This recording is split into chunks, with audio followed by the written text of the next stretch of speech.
हरे कृष्णा कृष्ण कृष्ण हरे हरे, हरे राम राम राम हरे हरे। जगन्नाथ भगवान की महिमा, जगन्नाथ धाम की महिमा। जगन्नाथ धाम से 20 किलोमीटर दूरी पे अलारनाथ भगवान विराजमान करते हैं, जो कि अलवर आचार्य के द्वारा सेवित विग्रह अलारनाथ। यही अलारनाथ स्थान ब्रह्मगिरी भी बोला जाता है। इस ब्रह्मगिरी में स्वयं ब्रह्मा ने आके तप किए थे, और यही तप करके परम ब्रह्म स्वयं जगन्नाथ भगवान को, नीलाद्रि बिहारी को नीलगिरी में आराधना करते थे। और ब्रह्मगिरी में विराजमान है अलारनाथ भगवान।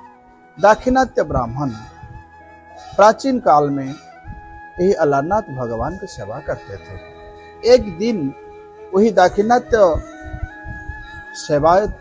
सेवक एक दिन उन्होंने बाहर जाने लगे। उनके 12 साल की बेटा को बोले, बेटा तुम भगवान की सेवा करना, रोज उनको खिलाना, भगवान खाने के बाद तुम खाना। रोज उनके 12 साल के बालक मधुसूदन माँ को बोले, माँ प्रसाद दो। माँ खीर बना के उन्होंने वही 12 साल मधुसूदन को दिए। मधुसूदन लेके भगवान अलारनाथ के सामने रख दिए। अलारनाथ बोले, प्रभु मेरे पिताजी बोलते थे तुम पिताजी के हाथ से खाते थे, पर मेरे हाथ में खाना। इतना ही जब बोले अलारनाथ भगवान बालक की कथा सुनते ही उनके सामने आए, सब खीर खाने लगे। बालक जाके बोले, माँ भगवान सब खीर खा लिए, मैं अभी आ जाता हूँ। माँ बोले, जो आज तक तेरे पिता एक दिन भी भगवान को खिला नहीं पाते, तुम खिलाए भगवान को, तुम्हारे सब खा लिए। माँ सोचने लगे ये झूठ बोलता है। जब आज पास में देखे वो पात्र में खीर नहीं है, तब माँ ने फिर दूसरा दिन भी ऐसे ही किए, उनको खीर बना के दिए। देखिए रोज तो भगवान खीर खाते हैं, ये बालक की भक्ति है। देखो भगवान वेद मंत्र स्तुति सब कुछ पाठ करने पर भी उनके पिताजी के हाथ से एक दिन स्वीकार नहीं करते थे। आज बालक मधुसूदन के हाथ में भगवान स्वीकार करते, क्योंकि भगवान भाव का भूखा है। आज जब उनके पिता आए, बोले मधुसूदन तुम्हारा हाथ से रोज भगवान को खिलाए ना? नहीं। बोले पिताजी रोज भगवान खाते थे। उनके पिता उनको डांटने लगे, तुम झूठ बोलते हो, भगवान नहीं खाते।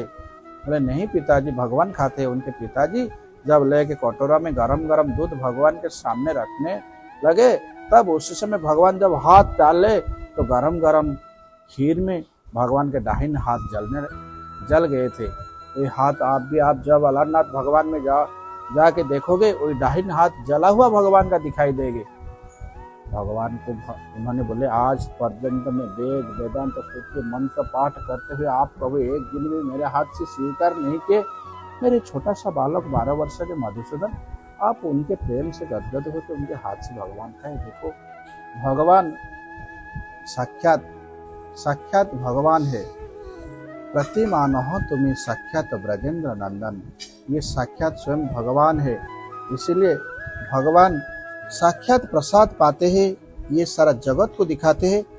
आप लोग सब जानते हैं ये विग्रह के रूप में मैं विराजमान हूँ, मैं विग्रह हूँ और मैं साक्षात।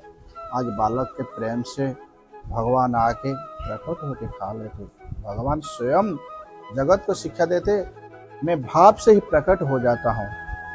यही अलारनाथ के अनवसर के समय जब जगन्नाथ बुखार में 15 दिन आते हैं, 15 दिन बुखार में जगन्नाथ रहते हैं, वही 15 दिन के समय में स्वयं श्रीमन चैतन्य महाप्रभु जगन्नाथपुरी से प्रत्यह अलारनाथ भगवान को दर्शन करने जाते हैं।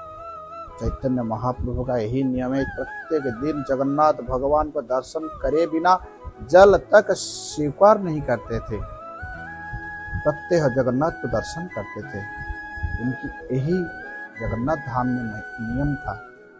तो जगन्नाथ की दर्शन प्राप्त करे बिना उन्होंने विरह व्याकुल में व्यथित होकर जगन्नाथपुरी से अलारनाथ तक दौड़ने लगे। दौड़ते दौड़ते इतना विरह व्यथित थे, जब जाके जगन्नाथ अलारनाथ के सामने उन्होंने साष्टांग प्रणाम किए, तो उसी समय वही प्रस्तर में उन्होंने साष्टांग प्रणाम करते हुए उनके ताप से, इतना ताप से पत्थर भी पिघलने लगे। आज वही प्रस्तर भी अलारनाथ भगवान के मंदिर में आपको देखने को मिलेंगे, जहाँ पर षडभुज गौरांग रूप में वहाँ विराजमान है। उसके सामने पत्थर प्रस्तर भी है, भगवान चैतन्य महाप्रभु के द्वारा प्रस्तर पिघलित हुआ प्रस्तर है, वहाँ आपको दर्शन मिलेगा। यहाँ चैतन्य महाप्रभु प्रत्येक वर्ष प्रत्येक रथ यात्रा अनवसर समय में 15 दिन दर्शन करने आते हैं। आज चैतन्य महाप्रभु के अनुयायी भक्त सारा पृथ्वी सारा ब्रह्मांड में जहाँ जो भी भक्त विराजमान है, जो देश में विदेश में ग्राम में हर कोई भक्त आते हैं और अलारनाथ भगवान की कृपा ग्रहण करते हैं, कृपा प्राप्त करते हैं। वहाँ अलारनाथ की प्राप्त हुआ खीरी को स्वीकार करते हैं, क्योंकि अलारनाथ भगवान का प्रसिद्ध है खीरी महिमा। वो खीर जो भगवान स्वयं भक्त के हाथ से स्वीकार किए थे, यही अलारनाथ की महिमा हम लोग सब जानते हैं। अलारनाथ की भगवान को दर्शन करना चाहिए, उनकी आराधना करना चाहिए, उनके सामने नाम संकीर्तन करते हुए उनकी पूजा करना चाहिए। उन्हें स्तुति करने से स्वयं जगन्नाथ के अभिन्न विग्रह स्वयं अलारनाथ हमें कृपा करेंगे। तो आज वही अलारनाथ की महिमा हम लोग श्रवण कर रहे हैं। वाञ्छाकल्पतरुभ्यश्च कृपा सिन्धुभ्यो एव च पतितानां पावनेभ्यो वैष्णवेभ्यो